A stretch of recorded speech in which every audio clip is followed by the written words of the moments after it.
प्रथमाय च नमः आश्वेताधिराय च नमः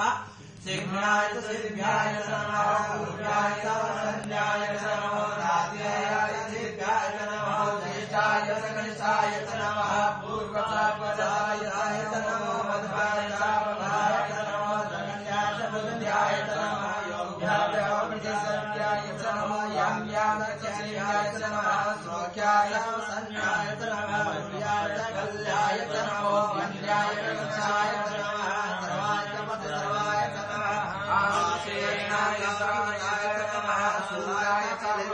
नमो बिल्विने च कवचिने च नमो वर्मिणे च वर्धिने च नमः सुताय च सर्वसेनाय च नमो दुन्दुभ्याय च धन्याय च नमो दुष्मे च विनाशाय च नमो निखौणे मुनिते नमः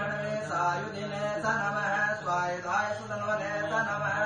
श्रुत्याय च पात्याय च नमः काट्याय च नित्याय च नमः पुण्याय च सत्याय च नमो राधेयाय च वेसन्याय च नमः गुप्त्याय च वट्याय च नमो विद्याय च अभ्याय च नमो विद्याय च विद्याय च नमो वत्साय च वत्साय च नमो वाच्याय च रेश्माय च नमो वासुवाय च वासुवाय च नमः सोमाय च रुद्राय च नमस्माराय च अरुणाय च नमः सङ्गणे च पशुपतये च नमः उदाय च भीमाय च नमः